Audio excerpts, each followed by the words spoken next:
Hey, Dave from Geeky Guys here, and welcome to the second episode of 18 Days Until Halloween, 18 horror movies and 18 horror movie reviews. Yesterday we did the first one, which was When Evil Lurks by Demian Rugner, and today I've been watching a 2022 Canadian experimental film called Skinamarink by Kyle Edward Ball from 2022. It's a very different film to yesterday's offering. This one is very much a found footage style, as in like the Blair Witch Project and poltergeist activity, those sort of things.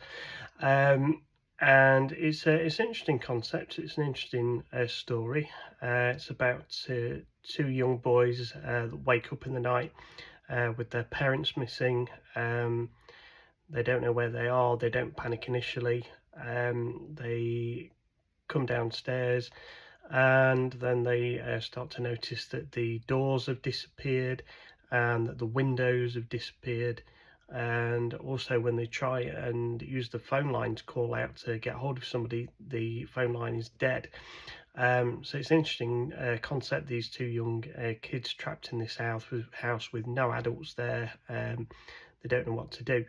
It begins as you would imagine, where they do what they would normally do of a day. They get up, have some cereals, watch some cartoons, do some drawing, do some colouring, and then they start to realise that they're not alone when they're hearing scratches and knocking and moaning, strange shadows, all those sorts of things.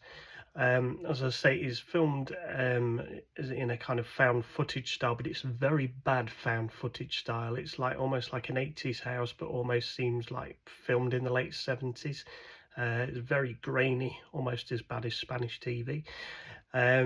It's also got some weird camera lock-offs as well, where the camera's like either too low or too high to see mainly what's going on, which is really weird. I would imagine in a kind of art style way, people would say, "Oh, it's different. It's quite good, different aesthetic." But I don't know. For me, it didn't quite work. As I say, interesting concept, interesting story to develop, but I don't think in this film that they've done it particularly well. I don't think you're drawn into the characters.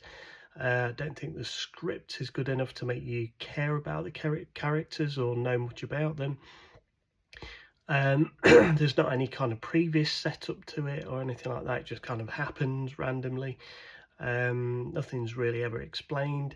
It's very slow paced, painfully slow. As I say, very bad film quality purposely, obviously, which is very hard to watch. And yeah, it's just a bit of a slog, but you kind of stick with it a bit because it's an interesting idea and you want to know what happens and what's caused it, what's behind it, and how they're going to get back to normal. I won't say whether they actually managed to do that or not, because that'll kind of spoil the film and some people may want to watch it. But yeah, for me, a very hard watch. Very different to yesterday, that was very entertaining, things happening and story developing and good characters, and yeah, just a whole different kettle of fish, this one. So yeah, I wouldn't say I was a massive fan of it. I quite like the idea, quite like the concept, but I don't think it was done very well.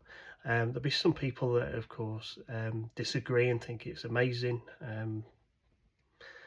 Each to their own. But yeah, I'm not a fan of this one. Didn't think it was great. And let's hope that tomorrow's film, number 3 of 18, in the 18 days run up to Halloween, is going to be a bit better again. So fingers crossed for that.